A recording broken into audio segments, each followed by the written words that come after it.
Olá! Este é o vídeo relatório sobre trocador de calor a placas produzido para a disciplina de Laboratório de Operações Unitárias 2, pelos alunos Ana Clara Tondo, João Vitor Santin, Juliana Neves, Marjorie Silva, Thaís Martins e Vinícius Bach, da Universidade Federal de Santa Catarina. Um trocador de calor é um equipamento destinado a aquecer e resfriar um fluido, sendo muito utilizado nas indústrias químicas devido à constante necessidade de se promover troca energética entre dois fluidos.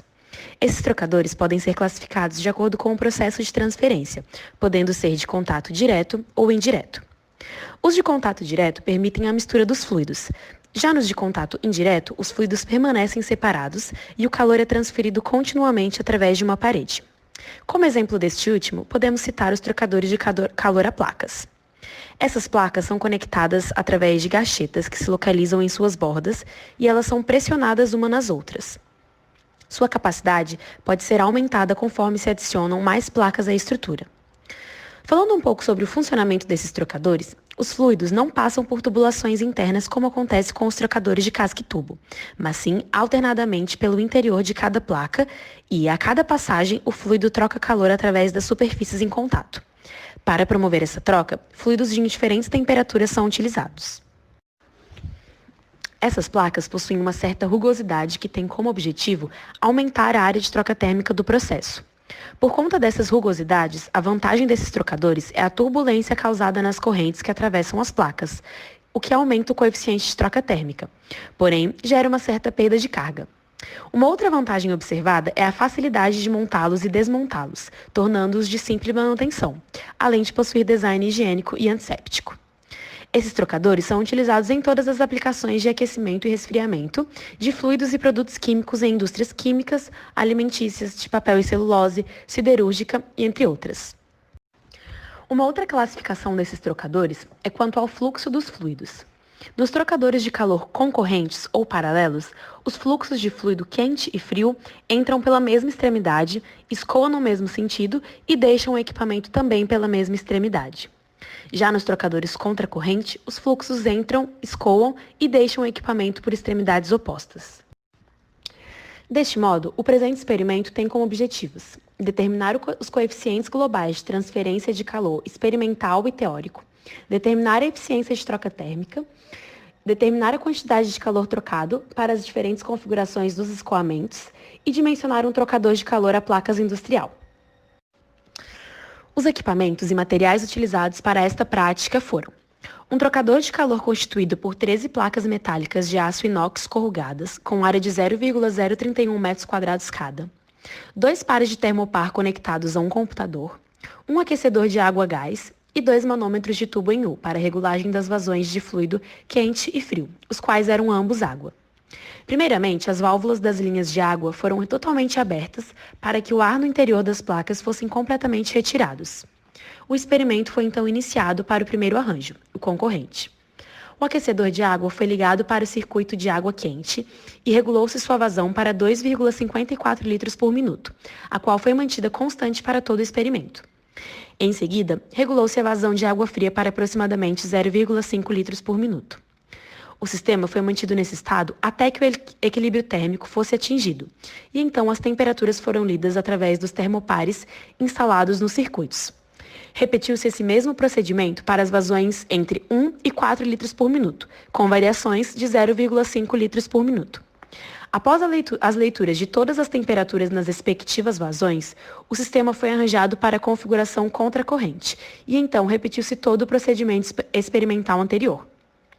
Ao final dessas etapas, realizou-se ainda um experimento para determinar a área de escoamento. Para isso, em uma das placas, fechou-se um dos seus orifícios e adicionou-se água pelo orifício aberto. O volume total de água inserido na placa, dividido pelo seu comprimento, resultou na sua área de escoamento. Para a configuração concorrente, os valores obtidos no experimento são mostrados a seguir, onde T1 e T2 representam a temperatura de entrada do fluido frio e a temperatura de saída do fluido frio, respectivamente, e T3 e T4 a temperatura de entrada e saída do fluido quente, respectivamente. E nesta tabela estão os valores obtidos para a configuração contracorrente.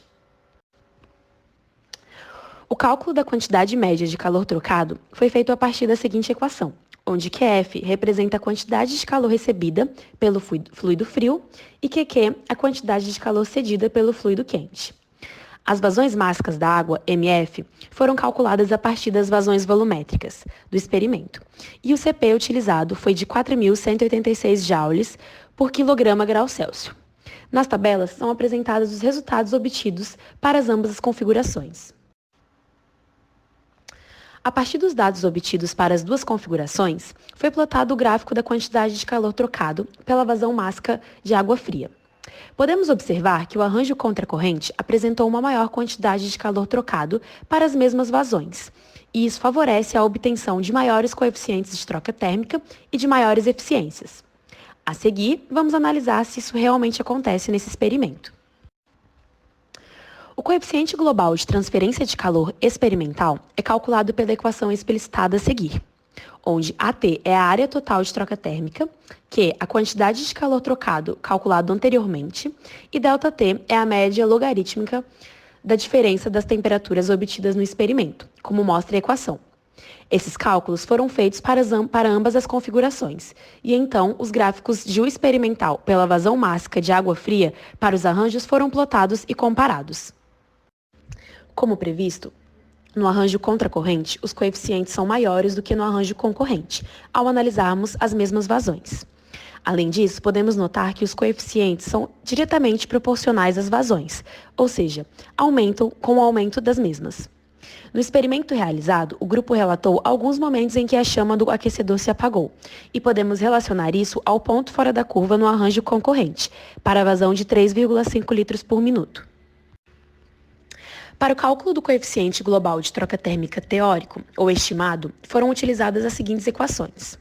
Para a determinação dos coeficientes convectivos das correntes fria e quente, a correlação de Ditus-Boelter, a qual é bem aceita para a transferência de calor em um trocador a placas com fluxo turbulento, foi utilizada. Para uma melhor comparação, foram plotados os coeficientes globais teóricos e experimentais em função da vazão mássica de água fria para as duas configurações. Podemos observar que no arranjo contracorrente houve uma mesma tendência de ambas as curvas conforme o aumento da vazão. Por outro lado, para o arranjo concorrente, podemos notar que o coeficiente global teórico apresenta valores maiores.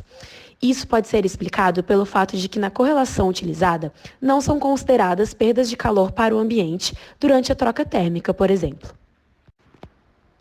A partir desta equação explicitada, calculou-se então a eficiência do trocador de calor para ambas as configurações, a qual depende da temperatura de entrada e saída do fluido frio e da temperatura de entrada do fluido quente, e os resultados são mostrados a seguir.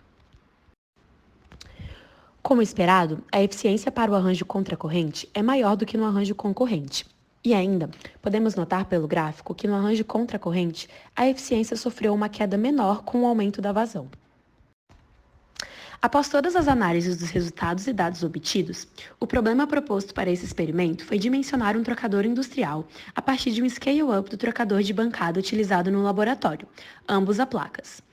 Pretende-se esfriar 50 litros por minuto de leite da temperatura de 50 para 20 graus Celsius, usando água fria disponível a 10 graus Celsius.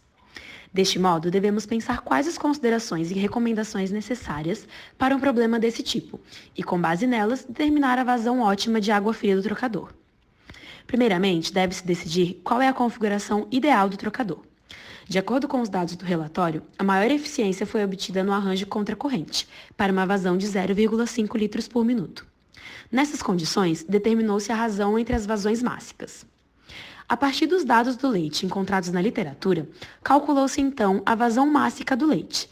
E, por fim, foi possível calcular a vazão ótima de água fria do trocador, que para essas condições foi de 0,148 kg por segundo. Como conclusão, comprovou-se a maior eficiência do processo quando este opera em contracorrente e em baixas vazões do fluido frio, uma vez que nessa configuração o tempo de troca térmica é maior e, em consequência, a troca de calor também é maior, fato também observado nas indústrias. Além disso, pode-se observar que os coeficientes globais aumentam com o acréscimo da vazão, devido ao aumento da turbulência no processo por conta do acréscimo na velocidade de escoamento. Por fim, ao comparar os coeficientes globais de troca térmica experimental e estimado, observou-se erros mais significativos para o arranjo concorrente.